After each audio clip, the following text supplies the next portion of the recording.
Okay, Jim Feist, Proline TV on YouTube. We're talking NFL. We're talking with Andy Iskoe. We're talking about teasers. We're talking about alternate lines. And we're talking about Las Vegas contests. Hi, Andy. Good afternoon, Jim. Hope you are doing well. I hope you're doing better than the four contestants last week in Circa Survivor who had picked seven straight winners but did not turn in a selection in week 8.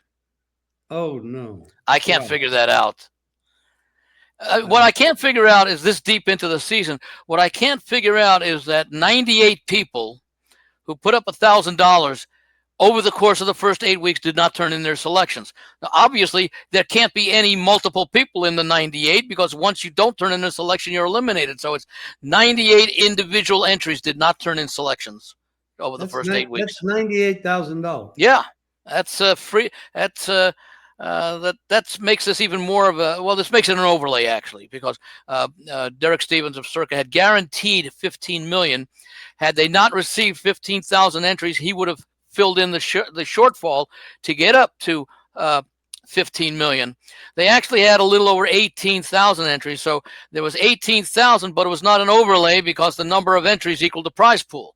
Well, now with 94 entries not submitting, that basically means that there's $98,000 of an overlay, obviously that didn't exist at the start of the contest, but exists now because 98 entries just talk about dead money. That's about the best definition of it. Well, you know what happens is life happens sometimes, and you wouldn't think it would be that many people, but life does happen. Oh no, absolutely. Now I don't know how many of the people, probably a number of them, had proxies. Now, none of the people I proxy for fell into the group because I always turn in a selection, but I've never had people not get in touch with me as the deadline approached. And I'm always prepared to make a selection if there's it's like 15 minutes and I haven't heard from the client, and I will have already tested him and probably tried calling. But if I haven't heard, I'll pick a reasonable team to put in that he has available so that at least he has a chance.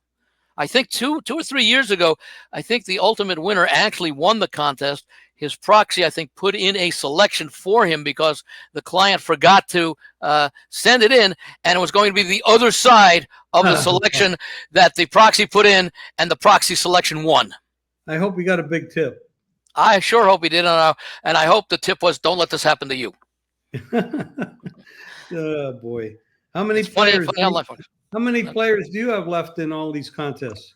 Well, this is the only one where, well, I shouldn't say that. I have one contestant who entered that $5,000 super contest survivor. I'll get to that contest in a little moment because I'm going to do a little extra contest coverage today.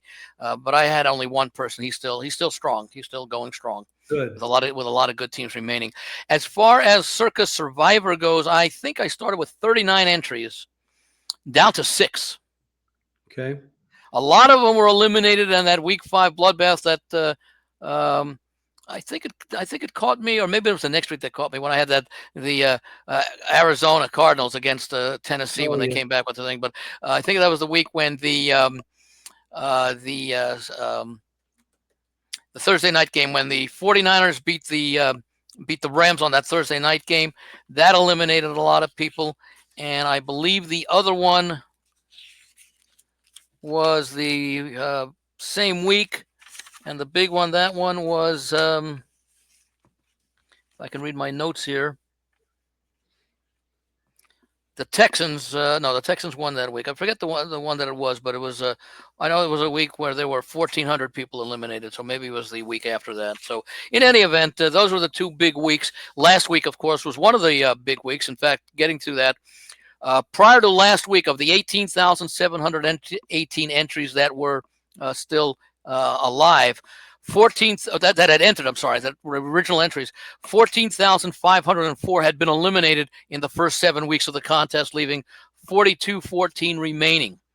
In addition to the 4 no-shows, you had one person eliminated by playing the 49ers over the Texans, and another individual was eliminated when they played. I don't have that one here. No, I'm sorry. That was the only person who played the one. That was the only single pick team that got eliminated. The two big ones were 765 got eliminated when the Bengals blew that lead against the Jets, and another 1,387 went down on one of the most shocking results of the season, and that was Atlanta's domination over being dominated by Miami. So a total of 2157 were eliminated. That cut the field a little bit under half of what remained. 2,057 entries remain alive. Each entry has an imputed value of $9,100. That's what your $1,000 entry is. It's a little early, I think, for people to start thinking about selling or teaming up. Yeah, I but agree. When you get to the point now, if someone wanted to say, you know what, my entry's worth 9,100. I don't want to deal with the stress or whatever. I'm happy. I put in 1,000. I can make 8,100 on it. Find someone who will buy it from you. That might be some way to go. Because I'm sure there are some people who, say, boy, I was really lucky with 4 of my picks that easily should have lost the game. I better not, better press lady luck too much. I think it would goes. be whether I would buy that situation or not would depend on who's available, what teams he has left. Yeah. He would have picked 8, so he still has 24 of the 32 NFL teams remaining. Yeah. And one thing, by the way, that they can do that is because the websites on Circa, and I think they do it on the Westgate Super Survivor as well, they show everybody who's still remaining and what the what teams each entrant still has left. So someone who is looking, now, of course, with 2,000 entries still alive, there's a lot to go through on that, and maybe they do show a tabulation at the bottom of how many contestants out of it, but you can identify the specific contestants who have it, and that would guide your decision in doing that. It's a little bit easier right now because I'm going to get to the Westgate Survivor, where, as I recall, they started with 111 entries, $5,000, so a $555,000 prize pool. Entering last week, there were 24 survivors who had survived. The number one pick last week, the Indianapolis Colts. 13 of the 24 took the Colts and advanced, and 1 each on the Eagles, the Patriots, and the Buffalo Bills. They advanced, so 16 advanced. I'm sorry, 18 advanced, because it was let's see, 13, 14, 15. I guess my math is bad. I'm missing somebody else that advanced here. But 6 people were eliminated: 3 on Cincinnati, 3 on Atlanta, which left a total of 18 contestants remaining of the original 111. So they're playing for just basically $500,000 plus. And then the Grandissimo, which is the other contest that Circa runs. That's the one with the $100,000 entry fee. I believe they had 69 entries, so they were playing for $6.9 million. 15 contestants started last week, and the number one selection was the Indianapolis Colts at 9 of the 15. Of the other selections, the only one that got eliminated, or the only 2 that got eliminated, they were both on the Atlanta Falcons, and they went down to Miami, as I mentioned. So 13 people remain out of that opening field. So that's let's see, do my quick math. That's a little bit under 20%. I wonder who the big teams will be this week. Well, let's see. We do have 2 favorites. I could see the Rams, perhaps, if they're available to the people. Yeah, I think the Rams might be laying 14 to New Orleans. Now, of course, the strategy is a little bit different in the Westgate Super Survivor, the $5,000 contest, than it is in the Circa Survivor, the $1,000 entry contest, for 2 main reasons. Number one, you've got only 18 people left in the Super Survivor, and you got over 2,000 in the Circa Survivor. Okay. The other big difference is that in the Circa Survivor, that's the one where you have the split weeks for Thanksgiving and Christmas. So, and there's a good likelihood with 2,000 people remaining that this one, the contest, I believe this is the 6th year of the Survivor, and I believe the previous 5 have all ended up in multiplayer ties at the end. They've all went. Well, initially, I think the first year was just the 17 or 18-week schedule. It would have been maybe 17 or 18 before the schedule expanded to 18. So it may have been just a 17-week contest covering the one bye week in there for each team.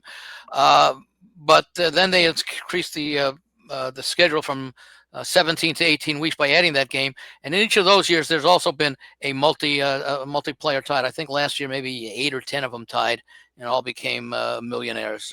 Well, not several times over, but between 1 and 2 million. For people that don't know what we're talking about, is Circa has artificially made 2 extra weeks in the season by making Thanksgiving a week and Christmas a week. And even though there's only a couple games played in those blocks. What it is on Thanksgiving is Thanksgiving Thursday and Friday. So there's a total of 4 games, 3 on Thanksgiving, 1 on Friday. So 8 teams. So you got to make sure that if you're alive at that time, and you do it as you go along during the first few weeks of the contest, the weeks preceding Thanksgiving, you got to make sure you probably want to have, of the 8 teams available over Thanksgiving, that the week A and week B, you probably want to have between 3 and 6 teams to choose from. And then, of course, on Christmas, I believe there are 3 games on Christmas, so there are 6 teams involved. And you probably want to have about 4 of them still available. And remember, I think Christmas is it's like week 17 this year, or 17 before week 18. So you have already used about 16 teams, or 17 teams. You need 2 for Christmas week and 1 for the following week, which I believe is the final week of the season. So a lot of strategy goes into it. But the point I'm getting to is that in the Westgate Super Survivor. By the way, it may be obvious, but just for those who may be listening for the first time, the Survivor contest is basically last man standing. You pick 1 game a week. The game has to win, not cover the points, but the game has to win straight up. That team, if you win, you advance. If your team loses or ties, as we saw between Green Bay and Dallas earlier this season, you are eliminated because you have to keep winning. And the person or persons who were able to survive the deepest into the contest, and as I said, in Circa Survivor, they've always gone to the final week of the contest, win or split the money. The other key thing to keep in mind, and it's true in both contests, you can only use a team once during the season, and that's what makes it difficult. It's somewhat offset by the fact, like the Station Casinos here has a low end last man standing contest with the same contest. The difference is you can use a team as often as you like. The reason, that contest is against the point spread. Okay, so in other words, you can't keep picking the Detroit Lions more than once in the Circa contest and in the Westgate Survivor, because that's a straight up. If you could use Detroit as often as you want, you could use them 8 or 9 times if all they had to do was win the game. But if you want to pick them every week in the in this last man standing stations contest, you can. And the only thing is, the first time they don't cover, you're eliminated, because it's against the spread, so it makes it a little bit difficult. So that's the theory on that one. So the other thing is that I was getting to is that in the Super Survivor at the Westgate, because there are so few entries and they don't have those 2 extra weeks, you want to use it. You want to use your team that best gives you the chance to advance, that you might not use if you were still alive in the Circa contest. And the reason being is, with only 111 entries, and a maximum of 18 selections that you would make, there's a really good chance that contest won't go the full 18 weeks of the regular season. So use a team, that's the old use it or lose it. That applies here in the Circa. It doesn't necessarily apply in the Westgate. I'm sorry, the Westgate Super Contest. Use it or lose it. In the Circa contest, it doesn't apply, because if you don't have them available, you lose. You need to have at least one of the 8 and one of the 6 for Thanksgiving Day and Friday, and then the month later, Christmas. For the people that are actually trying to bet these games this weekend, what strategies do you have for this weekend in alt lines or teasers? Well, again, using the teasers, it's a little bit difficult this week, where you may end up having to combine the one team that I think is worthy of teasing. There might be 2 or 3 that you could consider. One of them involves, and unfortunately, it's the Thursday night game. So the people who are listening live and who are happy, or I don't know if it'll be posted in time, the Ravens being teased down from 7.5 to 1 or 1.5. The only other 2 favorites that you would consider, I would not consider the Packers being teased down from 13.5. That's just too much to give away. And the other one would be the Rams teased down, say, from 14 to 8. Those teasing down double-digit favorites has not been profitable over the years. However, you might consider teasing the Lions down to -3 or -2.5, depending upon what your number is, and you might tease them with the I'm trying to remember the other team, the Chargers, where you could probably tease them down. You might have to wait and see if that line goes down to 9 or 8.5 to get it there. There's another way to tease, and that's taking the dogs. That's where I'm headed to next. And yes. And the one that you want to pay attention. Well, see, the difficulty is, unless you play now, I don't believe there's any place here in Vegas where you can use an open-ended teaser. You can do that offshore. I think FanDuel, DraftKings, those places. Because the game that would fit that this week, and like the game last week, could have been the 49ers and the Texans, where each game was each team was favored by 1.5 at one point. I think the Texans opened up and the 49ers closed the favorite in that one. 2 games this week could meet that. Where's it? The Broncos and the Texans, where actually we saw earlier in the week, the Broncos opened a 1-point favorite. Now Texans about a 1.5 point favorite. So if you had, let's say you teased when the Broncos were a 1-point favorite, you could have teased the Texans up to say 7. Now, if you have an open-ended teaser, you could use the other open end of that teaser to tease the Texans up to the Broncos up to the points, because Texas was the original favorite and you're playing the underdog. Same thing applies in the big game between Buffalo and Kansas City. Now, Buffalo has been the underdog all week, and Kansas City's been a 1.5 up to a 2-point favorite. So you could have teased Buffalo at the plus 1.5 or so up to 7.5. And if some money comes in on Buffalo, I don't think it'll happen, but should that game go to pick'em or Buffalo -1, you could tease Kansas City up. Now, another way of doing that, but you would have had to act. You would have had to act a little early. Is when the Broncos opened the favorite and the Chiefs opened the favorite. You could have at that time, without needing to have an open-ended teaser, you could have teased the Texans plus with the Bills plus. Now you can, because the Broncos are now the underdog and you're looking to tease the Texans, you can wait and see if the Cowboys turns around, or you could also just tie the Texans into the Bills if the Chiefs remain favored. So it's a little bit risky, because in that case, you know that either the Texans or the Broncos, theoretically, or both, even though you're going across 0, theoretically they could both cover in the teaser. But if Buffalo does not cover in the teaser, doesn't matter what you did with the Broncos and the Texans, because you're going to lose. I strongly would suggest people teasing Denver, go to 7.5, and teasing Buffalo and go to 7.5 or 8. Yeah. I would strongly suggest that. I think they're both good plays. Yeah. The number one in the in the Denver-Houston game, you got 2 really good defenses. Denver's a pretty good offense. They're above average. Houston is not. But it's still, I know it's got a low total. I think it's like 39.5. So that also tends to suggest very low. 39.5. Yeah. And the 40. Chiefs, there are 40s out there. Yeah. And the Chiefs and Bills. Now that's a high total, but they historically, especially in regular season games, they play competitive games. Buffalo wins in the regular season. Kansas City wins in the playoffs. Correct. But that would be another one that you could do as far as that. And I don't know, Jimmy, I know you do things with teasers. Do you do anything with totals and teasers? No, I don't. And I've been slow. I've slowed down on teasers because the prices have gone up. Yeah. Like DraftKings is charging 135 on 2 teams, and that's just ridiculous. If I have to play over 125, I won't play.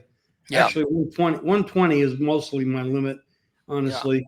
So, I just wonder, do they have the same payoffs on teasers on totals because of the greater variability? Teasers on teams, because there's a certain limit between as far as the points that can be laid or taken by any team in teasers, because the point spread range, let's say, is from pick'em to, let's say, 14 in the case this week, as opposed to totals where you could have a range of totals from the mid 30s into the mid 50s. I haven't seen any difference in payouts. Nor have I, but I wonder if that's something that they could be, because they look, the books will still have an edge. And if they can exploit that edge by offering a better payoff where there's greater volatility in the distribution of potential outcomes, they might consider that. And that would mean going back to like the -120 on a 6.2 team teaser that involves two totals. Now, you're talking about alternate. You want another subject is alternate lines. Let's say you like Carolina this week and you could take 13.5, but that Green Bay next week has got to play the Eagles. So it could be a look ahead for Green Bay, and they might get ahead. And Carolina, with their good running game and Young coming back, they might actually not win the game, but only lose by 6 or 7. So let's say you go in and say, I'm not going to take the 13.5 points. I'm going to take 7 points with Carolina. I'll be happy taking 7 instead of now. That would give you a pretty big plus price because you're only taking 7 instead of the 13.5 that's being offered. That's what I mean by alternate lines. Yeah.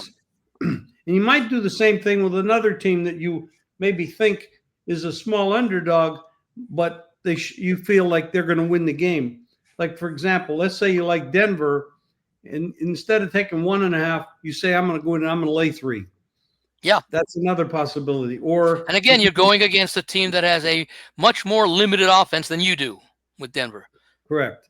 So these are what I'm talking about when you're talking about alternate lines. You can move the point spread against yourself, but get 2 to 1, 3 to 1, 4 to 1, 5 to 1 on the odds, which is very critical. And a lot of people make a lot of money doing that. There's a couple of favorites I'm looking at that you could do the same thing with. One of them is based upon the matchup, although the opponent generally plays close games. I'm looking at the game between Dallas at home Monday night against Arizona, where the line I'm seeing pretty much 2.5s out there favored by Dallas. We know Dallas has a very explosive offense. They could put up points in a hurry. Maybe you lay 7.5. Maybe you lay 10.5. Arizona, now they do have a history all season. Every game they've played, they're 2-5. Every game's been decided by 7 points or less. But they've never seen an offense this year that they've seen like Dallas. Although you could make a case, and that wouldn't have worked there but the line was a little better, and we have an opportunity. And that's the Indianapolis Colts. They're averaging over 30 points a game. They are laying 3 on the road at Pittsburgh, and Pittsburgh has one of the weaker defenses. Certainly, that may be the weakest defense they've had in the almost 20 years that Mike Tomlin's been coaching at Pittsburgh. And Indianapolis has been an offensive juggernaut this year. Many very comfortable wins against teams maybe a little bit weaker than Pittsburgh. But Pittsburgh, if you classify teams A, B, C, and D, you could argue that Pittsburgh is at best a B and perhaps maybe even a C right now, despite their record, because they've won some games that, they really benefited from not a lot of things that they did. It goes right back to the game against the Jets when they gave up 32 points to a Jets team that I think couldn't score 30 points in total if you added 3 of their total productions in 3 of their other 7 games together. But that would be an example of a team. I might tend to do it with Dallas because Dallas, when they've been on, they've been able to put points up. We saw them do it against Washington. We saw them do it, and then they would have covered a big number there. Though we saw them do it another couple of times this year. I think. I don't recall exactly the games. You could also go in and say, okay, the total is 53, 54. Let's go over 60. Let's go over 62 or 63. Yeah, you're going to get a big plus price on that, and a lot of these games do end up in the 60s. So, yeah, they could end up in the 40s as well. But if you want to get an alternate line on something that you like Dallas, Arizona over, instead of saying, okay, I'm going to bet over 53. I'm going to bet over 62. Yeah. One game that might work with is that Colts Steelers game. As Mark Lawrence pointed out to us, you don't have to parlay that. It's a straight bet. Yeah, no, it's a straight. I'm saying that it would be in over the total on the alternate line. You could do that. Because the Colts have one of the best offenses in the league. They're deep, but as Mark Lawrence pointed out when we did the podcast with him this morning, and I think that's already been posted here on Proline TV, that The Colts have been outgained, I think, in 6 of their 7 games, something along those lines. I believe that maybe they've had some situational there, meaning that they give up yardage. Pittsburgh might be able to score some points, especially if they're playing from behind. So that might be a game. I'm trying to see right now what the total is in that one, but that might be one of those candidates where you could play. It's a 50 and a half. Cincinnati. Well, we don't know. Oh, okay, we can't play Cincinnati because we don't know about Flacco. No, I was going to mention that Cincinnati and the Bears are actually here's a reason to play the Bears, and I forgot. I'm kicking myself because I meant to mention it on the show this morning, but we didn't talk about this game, Cincinnati and Chicago. Good reason to play the Bears if you believe in these things. After playing the New York Jets, which Cincinnati did last week, those teams are 0-7 against the point spread. Okay? Not only that, after playing the Jets, the opponent that played the Jets, in this case Cincinnati, those games have gone 7 overs and 0 unders. So if you believe in that sort of stuff. I happen to like that game over, but Flacco has to play. And right now he's got a shoulder, so we don't know if he's even playing. I wouldn't play it without him. Yeah. But that game could be a game where, if you like it over and Flacco is playing, that might be a game where you can look for an alternate total to go over. Exactly. Yeah. Exactly. Yeah, that's good stuff, Andy. Good betting information, good tips for people out there. Is there any special game you would actually like to tell the people that you're going to be on this week? Well, I know that Arizona's played all those close games, but Dallas has played so well at home this year. Prescott is having a very good year, notwithstanding what happened last week against Denver. I was on Denver last week. I think that was my biggest play of the week because I just thought that, we talked about it, that Dallas, the 2 best units on the field, or the best unit on the field was the Cowboys offense. The worst unit on the field was their defense. And that matchup was when you go the Cowboys offense, the second best was the Denver defense. So you had strength against strength, but you had a decent Denver offense going up against horrible Cowboys defense. So that was turned out that way too. Yeah, it turned out that way, exactly that way. But back home, I do like Dallas. I played them minus the 2.5, so I made a regular play on them. I am considering them for an alternate line, maybe the 7.5. I don't know that Arizona, and then to their credit, they've played, but they're really not a very, very good team. They seem to be well coached because the team continues to play. They have had trouble hanging on to leads, and I don't mean just that game against the Titans where they blew that lead where they were going to make it 28-6, I think, and then they gave up those 2 crazy touchdowns. But they also played hard. They had a tendency to fade late in games against the Panthers early. I think week 1 and 2, the Saints and the Panthers, where they had big leads, and those teams came back. So maybe the Cardinals have had some difficulty, playing a full 60 minutes, especially on defense, because if teams are coming from behind, it means they're scoring points on your defense, other than special teams. So Dallas, I think, could have a situation where they are able to have the kind of success against Arizona that they didn't have against Denver. And as a matter of fact, I'll use the analogy that I use many times. It's kind of like in honor of the Breeders' Cup coming up, it's a drop in class for the Cowboys as far as the defense they're facing this week. Okay. And a rise in class in the quality of the defense that the Cardinals, or the offense that the Cardinals are facing this week. So definitely. Yeah. Well, thank you, Andy. Well, this is it. We're a halfway mark in the NFL season. And, wow. It's unbelievable that we're sliding down the other side of the sliding board. So yeah, this season. I mean, I still remember doing shows over the summer where we're talking about the division. It seems like it was just last week. It really does. The season just flies by. It has gone very quickly. Anyway, thank you, Andy. This is great information. Everybody out there, thanks for listening. Proline TV, make sure you hit the subscribe button, the like button, hit the bell so you get reminded and give us a thumbs up. That helps the channel a lot. Appreciate it. Thanks, Andy. Thanks, Jim. Thanks to all our viewers and listeners.